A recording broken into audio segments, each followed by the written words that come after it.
আমার এই ক্ষুদ্র সাংবাদিকতার অভিজ্ঞতা থেকে একটা জিনিস আমি নিশ্চিতভাবে বলতে পারি যে বেনজির সাহেব, তারপরে আজিজ সাহেব, তারপরে আসাদ সাহেব, এদের এই যে দুর্নীতির বিভিন্ন তথ্য উদ্ঘাটন, বিভিন্ন ইনভেস্টিগেশন, এগুলো কিন্তু আসলে কোনো সাংবাদিকদের দ্বারা সংগঠিত হয়নি এবং সংগঠিত হওয়া সম্ভবও কিন্তু না।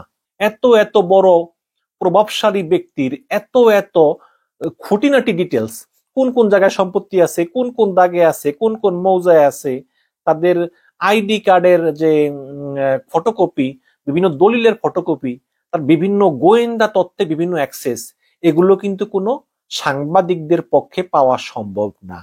এগুলো সরকারেরই কোনো বিশেষ মহল, সরকারেরই কোনো বিশেষ ডিপার্টমেন্ট অনেকদিন ধরেই তথ্য উপাত্ত জড়ো করে করে একটা জায়গায় নিয়ে এসেছে, নিয়ে এসে এগুলো সব একটা ফাইলে ডাউনলোড করে ওটার লিঙ্কটা বিদেশে যারা আছে তাদের কাছে পাঠিয়ে দিয়েছে, এগুলো সামাজিক যোগাযোগ মাধ্যমে প্রচার করার জন্য। এবং এই কাজগুলো সরকারের ভিতরেই কিছু আমলা আছে তারা এগুলো করতেছে। তার মানে সরকার কিন্তু এখন সরকারের বিরুদ্ধে, দুর্নীতিবাজ এক আমলারা আরেক আমলার বিরুদ্ধে, দুর্নীতিবাজ এক পুলিশ আরেক পুলিশের বিরুদ্ধে, এভাবে নিজেরা নিজেরা কামড়া কামড়ি করে কিন্তু সকল ডিটেলস গুলো ফাঁস করে দিচ্ছে এবং এভাবেই কিন্তু এই তথ্যগুলো আমরা পাচ্ছি।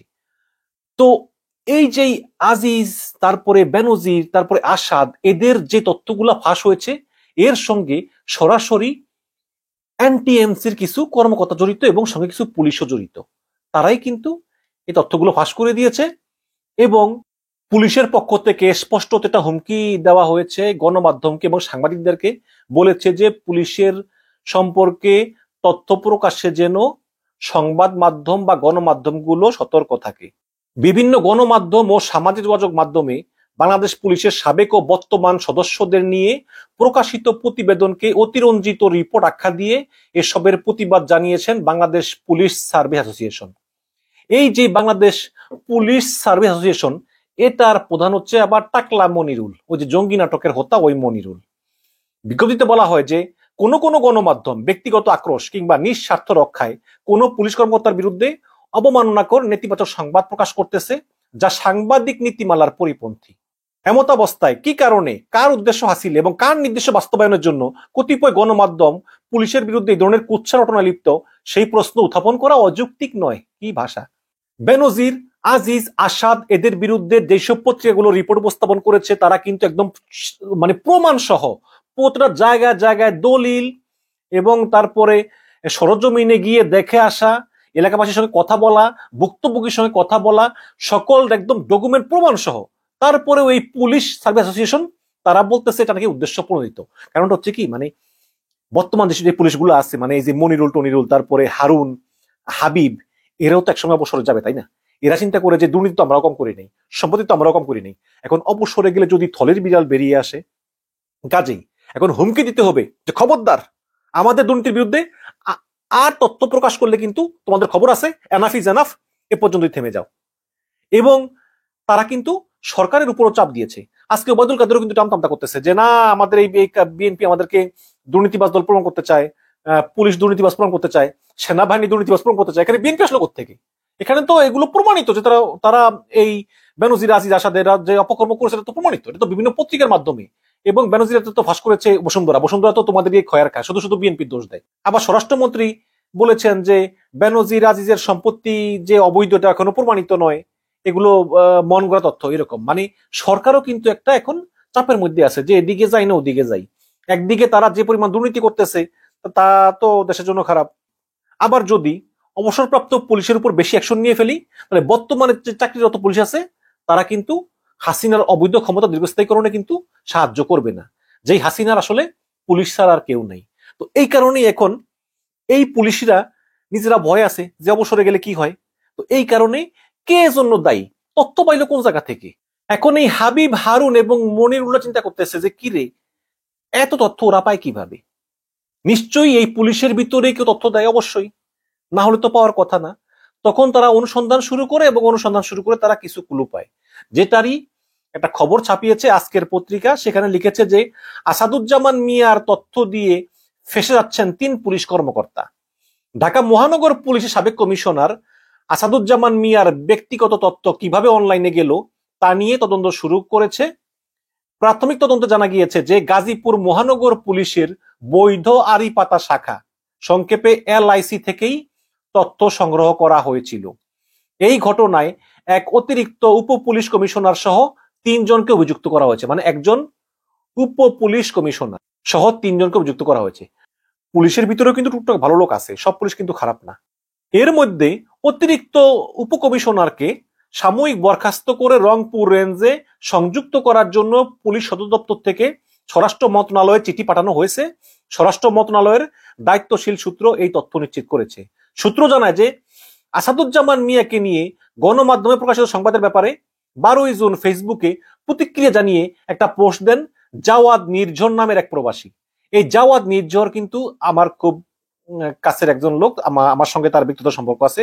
তিনি লন্ডনে থাকেন, মাঝে মধ্যে আমাদের প্রায় দেখা হয়, তবে ইদানিং 2-3 মাস ধরে আর দেখা হচ্ছে না।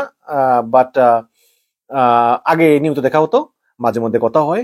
জাওয়াদ নির্ঝর একজন খুবই উন্নত মানের অনুসন্ধানী সাংবাদিক এবং তার করাপশন ইন মিডিয়া নামে একটা পেজও আছে। করাপশন ইন মিডিয়া যারা যারা সাবস্ক্রাইব করতে চান সাবস্ক্রাইব করতে পারেন বা ফলো করতে পারেন। জাওয়াদ নির্ঝর তার সেই ফেসবুক পোস্টে নিজের প্রতিক্রিয়া জানিয়ে সঙ্গে একটা টেলিগ্রামের একটা লিঙ্কও শেয়ার করেন। সেখানে আসাদুজ্জামান মিয়ার ESAF ফর্ম তুলে দেওয়া হয়, মানে ESAF ফর্মে একটা ছবি দেওয়া হয়। এই ESAF ফর্ম হলো ইলেকট্রনিক সাইবার অ্যাপ্লিকেশন ফর্ম, যা মূলত মোবাইল ফোন বা সিম কেনার সময় গ্রাহকরা পূরণ করে থাকেন। এই ফর্মে একজন ফোন গ্রাহকের নাম, ঠিকানা, জাতীয় পরিচয়পত্রের নাম্বার, আঙ্গুলের ছাপ সহ বিস্তারিত থাকে। তো ফর্মটি প্রকাশের পর পুলিশের উচ্চ পর্যায় থেকে বিষয়টি তদন্ত করতে বলা হয়। গাজীপুরের অতিরিক্ত উপকমিশনার মোহাম্মদ নাজির আহমেদ এই ঘটনা তদন্ত শুরু করেন এবং এই ফর্মটিতে থাকা QR কোড পর্যালোচনা করে দেখা যায় যে গাজীপুর মহানগর পুলিশের বৈধ আড়িপাতা শাখার একজন SI, মানে একজন SI sub inspector, national communication monitoring centre থেকে এটি ডাউনলোড করেছেন। তদন্তে বেরিয়ে আসে যে গাজীপুর মহানগর পুলিশের অতিরিক্ত উপকমিশনার পদের কর্মকর্তা গত 13ই ফেব্রুয়ারি আসাদুজ্জামানের মোবাইল ফোনের তথ্য চেয়ে বৈধ আড়িপাতা শাখার একজন SI কে হোয়াটসঅ্যাপে বার্তা দেন। সেই বার্তার ভিত্তিতে তিনি অন্য একজন SI কে সেটা ডাউনলোড করতে বলেন, পরে সেটা ওই কর্মকর্তাকে দেওয়া হয় এবং তদন্তে দেখা যায় যে অনলাইনে প্রকাশিত ফর্মটি হুবাহু সেই ফর্ম। তার মানে এটা সত্য। নাম প্রকাশে অনিচ্ছুক পুলিশ হেডকোয়ার্টারের একজন কর্মকর্তা আজকের পত্রিকাকে বলেন যে গাজীপুর মহানগর পুলিশের তদন্ত প্রতিবেদনের ভিত্তিতে এই ব্যাপারে ব্যবস্থা নেওয়ার জন্য স্বরাষ্ট্র মন্ত্রণালয়ে চিঠি পাঠানো হয়েছে। তবে গতকাল পর্যন্ত কোনো সিদ্ধান্ত হয়নি। তিনি বলেন যে চিঠিতে একজন অতিরিক্ত উপকমিশনার সহ 3 জন পুলিশের নাম উল্লেখ করা হয়েছে। খেলা কিন্তু শুরু হয়ে গিয়েছে, দেখছেন? এখন নিজেরা কামড়াকামড়ি শুরু হয়ে গিয়েছে। দর্শক, আপনি দেখেন বেনজিরের যে সম্পত্তি, এটা বিবরণ পড়তে সারা দিন লাগে। আসাদুজ্জামান মিয়ার কি অবস্থা, আজিজেরও কি অবস্থা, এগুলো কি সম্ভব কোনো সাংবাদিকের পক্ষে বের করা? কয়দিন লাগবে? এগুলো কিন্তু এই পুলিশেরই একটা বিশেষ শাখা, সঙ্গে আবার আমলারা আছে, সাব রেজিস্ট্রারের অফিস আছে, NTMC যারা ওই যে মোবাইল ফোন রেকর্ড করে গোপন তথ্য মতো, এগুলোর সব মিলিয়ে একটা গ্রুপ আছে। এই গ্রুপটা একের পর এক দুর্নীতিবাজ পুলিশ কর্মকর্তাদের, মানে তাদের যে অবৈধ সম্পদ অর্জনের বিষয়টি, এগুলো ফাঁস করে দিচ্ছে। এবং এর ধারাবাহিকতা দেখবেন, এই সামনে যেই শহীদুল হক আছে, হারুন আছে, বিপ্লব আছে, হাবিব আছে, এদের সবারই কিন্তু এগুলো প্রকাশিত হবে। এবং এই যে 3 পুলিশের বিরুদ্ধে ব্যবস্থা নিচ্ছে এরা, যতই ব্যবস্থা নিক কোনো কাজ হবে না, যতই ব্যবস্থা নিক কোনো কাজ হবে না। অলরেডি ইনফরমেশন আসা শুরু হয়েছে এবং এই ইনফরমেশন আসতেই থাকবে। হাসিনা যতই এই পুলিশ দিয়ে ক্ষমতা কক্ষিগত করুক এবং পুলিশ বাহিনী যতই একটা খারাপ বাহিনী হোক, তারপরেও পুলিশ বাহিনীতে কিছু দেশপ্রেমিক পুলিশ সবসময় ছিল, আছে, থাকবে এবং তারা তথ্য আমাদের কাছে দিবেই। এবং দুর্নীতিবাজ পুলিশগুলা, এই যে হারুন, বিপ্লব, হাবিব, কৃষ্ণপদ রায়, তোমাদের থলের বেড়াল আজক কালক বের হবেই। আজকে এই যে 3 পুলিশের বিরুদ্ধে ব্যবস্থা নিবা, এই 3 পুলিশের বিরুদ্ধে ব্যবস্থা নিলে হাজার হাজার পুলিশ জন্ম নিবে, ওই হাজার পুলিশের বিরুদ্ধে ব্যবস্থা নিলে লাখ লাখ পুলিশ জন্ম নিবে। কারণ সত্যের জয় চিরদিনই হয়। ধন্যবাদ।